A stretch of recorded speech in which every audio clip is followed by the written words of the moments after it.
Hi there, my name is Winnie and I'm a pelvic floor physiotherapist and owner of Papaya Clinic in Sydney's Inner West. Today, in partnership with Confidence Club, I'm going to show you some simple but effective pelvic floor exercises for beginners. These exercises are focused on building strength and are all easy enough for you to try at home. Before we dive in, I want to note that it's recommended for you to seek professional advice from a pelvic physiotherapist to find out which pelvic floor exercises works best for you. These exercises I'm going to show you can be completed by men and women. These exercises are safe for most. So let's get started. When we prescribe exercises in the clinic, we often prescribe the dosage based on what your baseline is. And what we recommend varies according to your symptoms. So here is a basic sequence, and no stress if you cannot complete it to our speed, but just follow as much as you can. So first we're going to start with contract and relax.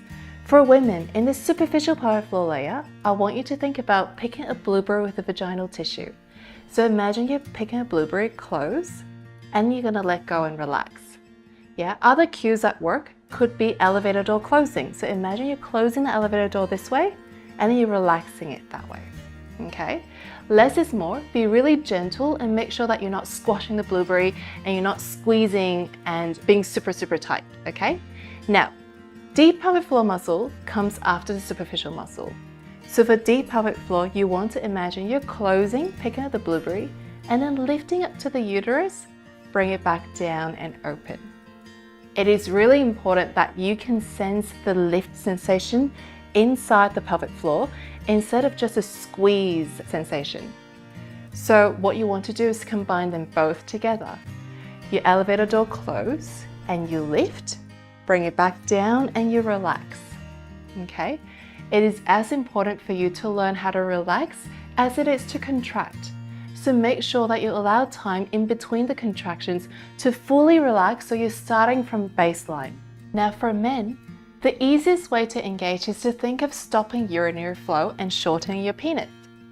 Imagine you're walking down to freezing icy water and you want to lift your testicles.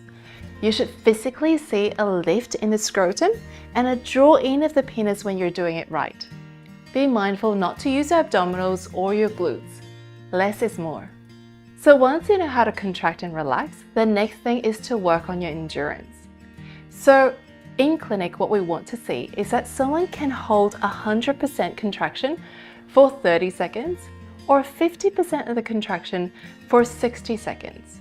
So with that, you can start practicing 3 seconds hold and then let go, all the way to 5 seconds to 10 seconds and then continue as you go.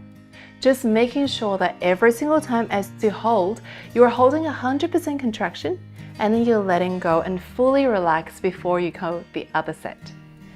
Now, in terms of sets and repetitions, it really depends on what your baseline is. So what you want is to make sure that you can complete around 5 sets of the holds without going into fatigue. And then if that becomes easy for you, it means that you can hold for longer. If you have pain conditions or slow urine flow, I recommend consulting with a pelvic floor physiotherapist first to ensure that long holds are appropriate for you. Now, the next exercise is steps. Steps is really fun when you do it to music that you like. So you can put on the music, and what you want to do is you do 100% of the contraction, and then to 50%, and to 100, and to 10%. And just keep varying levels of the pelvic floor contraction according to beats of the music. So probably start with something a bit slow, and then you work your way to faster music as you go. And this is really good at improving the coordination of your pelvic floor because we do not need 100% contraction at every single point. Sometimes 50% is good and sometimes 10% is good. Now next, we're going to do fast pulses.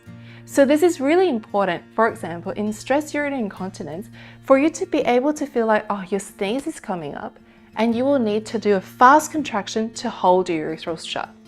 So fast pulses you can do just 10 seconds of as fast as you can go, in and up, down and open, in and up, down and open, in and up, and continue for 10 seconds. See how many can you do. We recommend to do 1 second per contraction. However, not everyone can go up to that speed, so start where you are. Now, next one is called the neck. So this is a very functional exercise, especially for stress urinary incontinence. What you want to do is to be able to sense that you're coughing soon, or sense that the sneeze is coming soon, or maybe you're doing exercise, so the increase of pressure is coming soon. And what you want to do is to contract before the stressful activity and hold it during the stressful activity and then relax at the end. So this is to prevent stress urinary incontinence, to make sure that you're keeping your urethra shut during that stressful activity. For those who are unable to feel the pelvic floor, I recommend you to perform all these exercises sitting with a rolled up towel sandwich between your thighs. So you can get a towel like this, maybe a face towel so it's a bit smaller, and then you put it underneath like that. So you're actually sitting on the towel, and that gives you really good biofeedback when you're performing the contractions. So you can actually feel that you're sitting on, and then you're wiggling side to side to make sure you're just even pressure onto the towel. And as you're contracting, you can feel like you're trying to squeeze your towel and then you're trying to relax. Thank you so much for watching. I hope you find these pelvic floor exercises helpful. And remember, for extra guidance and a tailored pelvic floor plan, visit your nearest pelvic physiotherapist. Take care, and I'll see you in our next video on pregnancy and postpartum exercises to prevent and manage leakage.